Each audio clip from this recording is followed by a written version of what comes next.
월권입니다. 검찰개혁은 법무부 장관이 하는 게 아니에요. 검찰개혁은 국회 입법기관으로부터 시작이 되는 거예요. 그러니까 문재인이 지금 자기 임기 끝나고 감옥 안 들어가려고 갖은 발버둥을 치고 있는 것입니다. 그런데 어떻게 됐습니까? 조국의 비리가 다 드러났습니다. 조국 딸의 비리, 아들의 비리, 그리고 자기 아내의 비리까지 다 드러났습니다. 그러니까 이제 뭐라고 말합니까? 인권적으로 수사를 해라. 문재인이 그럽니다. 인권적으로 수사를 해라. 검찰한테 무슨 인권입니까? 범죄자를 수사하는데 무슨 인권입니까? 범죄자한테 인권이 있습니까? 박근혜 대통령 그 신문할 때는 인권이 있었습니까? 그러니까 문재인이 자기가 할 때는 로맨스고 다른 사람이 할 때는 불륜인 거예요. 그러니까 문재인은 이미 그 자체로 지도자로서의 자격이 없는 거예요. 지도자로서의 자격이 전혀 없는 거예요. 그러므로 우리는 정유라한테 분노했던 이화여대 학생들한테 물어야 됩니다. 정유라 때 분노했던 이화여대 학생들, 정유라 때 난리쳤던 이화여대 학생들 다 어디 갔습니까? 조국 딸이 고등학교 2학년 때 인턴으로 들어갔습니다. 그리고 2주 만에 논문을 써냅니다. 고등학교 2학년이 어떻게 2주 만에 논문을 써냅니까? 그 논문을 현직 의사가 읽어봤습니다. 이거는 현직 의사에 있는 사람도 쓸 수 없는 논문이랍니다. 고등학교 2학년이 인턴 들어간 지 2주 만에 현직 의사도 쓸 수 없는 논문을 어떻게 써냅니까? 조국이 자기 딸 의전원에 보내려고 모든 가지들을 쓴 것입니다. 조국은 위선자입니다. 조국은 범죄자입니다. 조국을 쫓아내야 됩니다. 조국을 쫓아내야 조국이 살아납니다. 조국을 쫓아내야 내 나라 조국이 살아나는 것입니다. 문재인 아웃뿐만 아니라 조국을 아웃시켜야 되는 것입니다. 그리고요, 문재인이 원래는 이게 우리 시민들의 관심을, 국민들의 관심을 어디에 돌리려고 했냐면요, 일본한테 돌리려고 했어요. 독도가 우리나라 땅이라고 막 외치죠. 독도가 우리나라 땅이라, 우리나라 섬이라고 외치죠. 미국 사람들한테 독도에 대해서 물어보십시오. 뭐라고 말하는지 압니까? 야, 독도는 섬이 아니야. 섬이 되려면 일정 조건이 있어야 됩니다. 주민이 몇 명 이상 살아야 되고, 뭐 수도시설 이런 게 다 들어와야 되고, 섬이 되려면 조건이 있어요. 근데 독도는요, 섬으로서의 조건이 안 갖춰져 있어요. 그러니까 제주도는 섬이 맞지만 독도는 섬이 아니에요. 그럼 외국 사람들은 뭐라고 하는지 알아요? 독도는 암초야. 독도는 섬이 아니에요. 독도는 암초예요. 그러면 왜 일본이 암초 갖고 계속 그러느냐?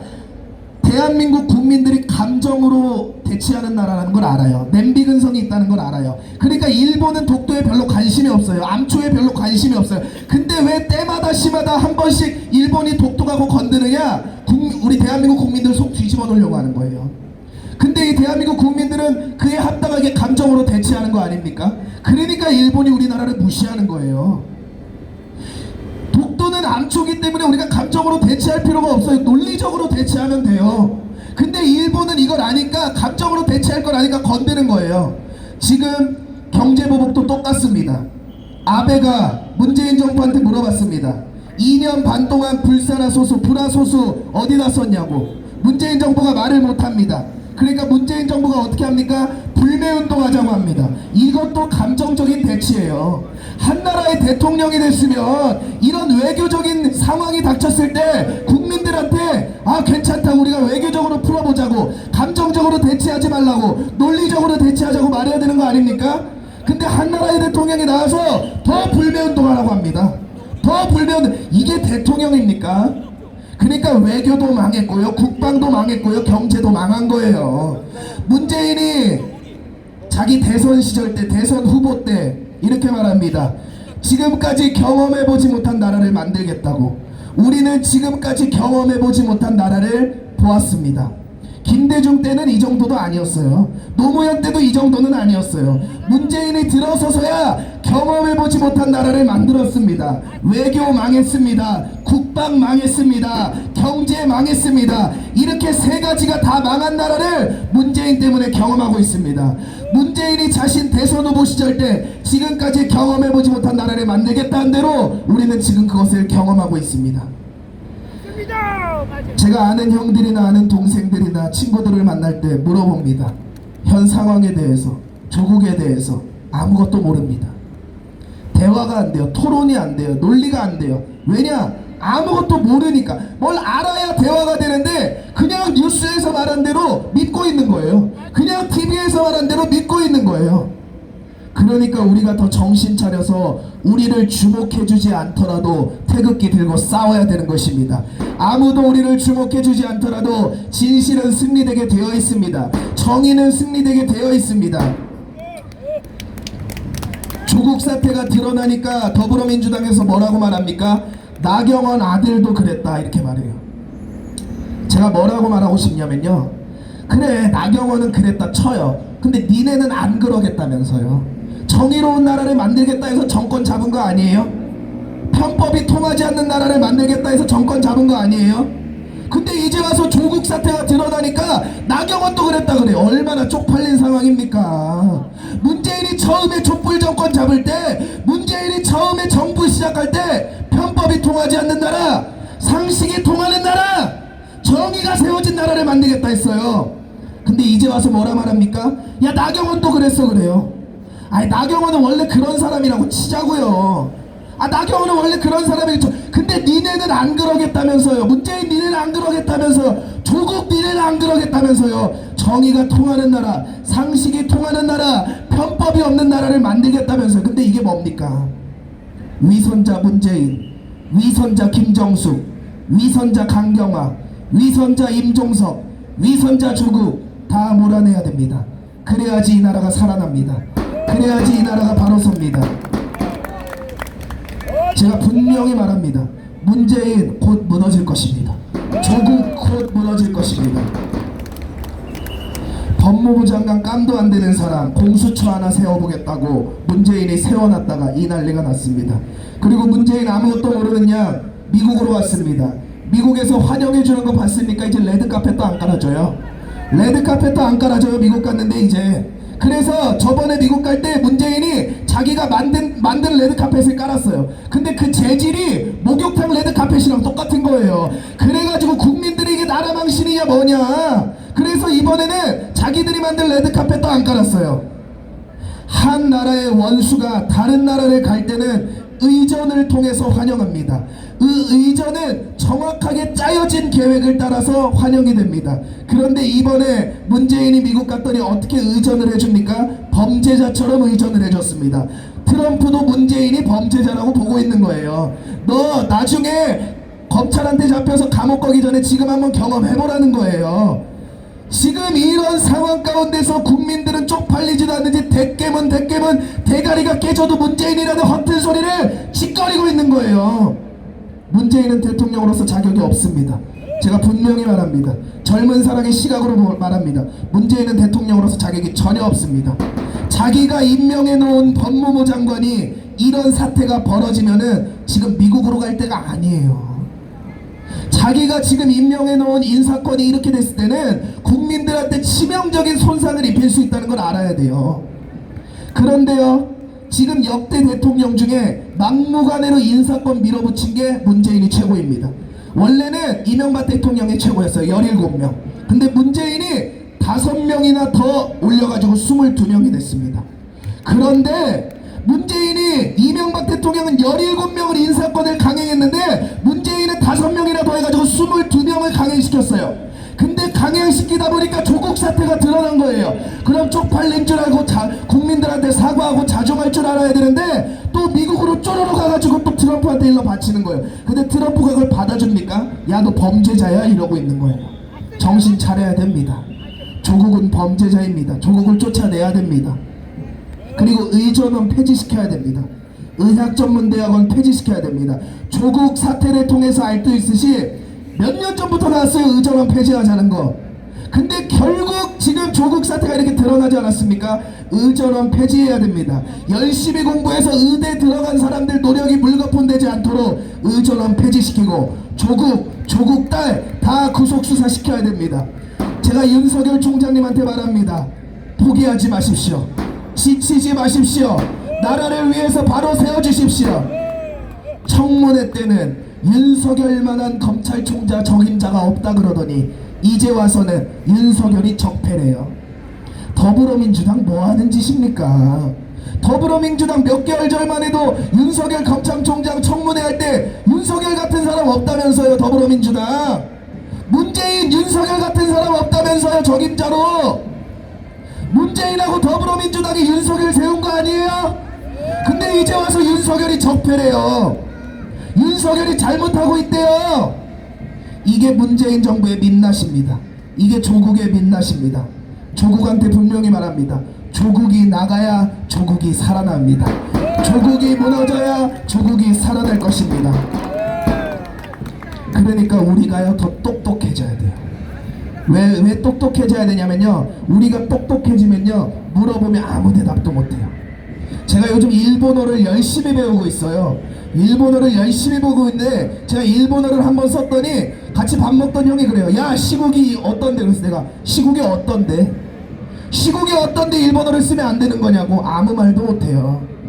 그냥 그게 깨어있는 것 같아 보이는 거예요. 세월호 리본 달고 다니면 깨어있는 것 같아 보이는 거예요. 아닙니다.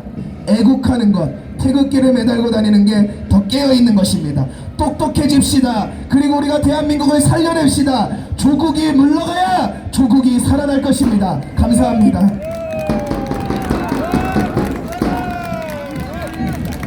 아유, 우리 저 청년답게 정말 아주 화끈하게 아주 막 좋은 말씀 잘해 주셨습니다. 감사드리고요. 뭐 조국에 대해서 그만두라 마라, 뭐 저는 그렇게까지 할 필요가 없다고 봐요. 그 사람이 어떤 사람인가만 우리가 계속해서 철저하게 검증할 때 그 조국의 과오를 문재인이 끌어안고 같이 주저앉게 될 것입니다, 여러분. 우리는 뭐 조국 그만둬라 이렇게까지 할 필요도 없어요. 그 사람이 뭘 잘못했고, 그리고 딸이 뭐 머리 나쁜 사람이 의사 좀 되면 어때? 그건 아니죠. 그 사람이 의사 됐을 때 아무것도 모르는 그 머리 나쁜 사람이 의사가 됐을 때 생사람 잡을까봐 걱정이 되는 것입니다. 우리는 이러한 문제만 집어내고 그 결과에 대해서는 그 조국이를 임명한 문재인 정부가 같이 망해갈 것입니다, 여러분. 자, 지금 우리 저 건너편에 또 애국 단체들이 행진을 하고 있습니다. 그러면 잠깐 군가 한 곡 듣고 우리 또 다음 연사 모시도록 하겠습니다. 군가 틀어주세요.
그러면 다음 연사님으로 우리 윤에스터 대표님 모시고 행진 전에 마지막 연사님으로 모시겠습니다. 윤에스터 대표님. 많이 기다리셨죠? 너무 감사합니다. 지지난주에는 태풍 링링으로 됐습니까? 이번 또 기간에는 여러분 정말 많은 사람들이 가슴 아파하고 있습니다. 그 가슴 아파하는 이유 중에 하나가 왜 남들이 다 싫어하는 조국을 이 문 정부는 임명해야만 됐으며 왜 죄도 없는 박근혜 대통령님을 탄핵시켜야만 했는가 너무나 가슴 아파하고 있습니다. 미국에서 매튜 모스라고 하는 분이 그저께 트럼프 대통령님의 보좌관이었다는 분이 오셔서 이런 이야기를 하더라고요. 많은 국민들이 탄핵도 잘못된 것이고 그리고 정말 억울하게 감옥살이를 하고 있는 박근혜 대통령님에 대해서 알고 있답니다. 그러면 그 알고 있는 국민들이 어떻게 가져야 희망이 될 것이며 우리는 나약한데 어떻게 어떤 일을 해야 되느냐라는 질문을 했을 때 그 매튜 모스라는 사람은 이런 이야기를 했습니다. 바로 유튜브는 정부 간첩단들이 들어있는 미국의 공산당들도 유튜브 속에 있답니다.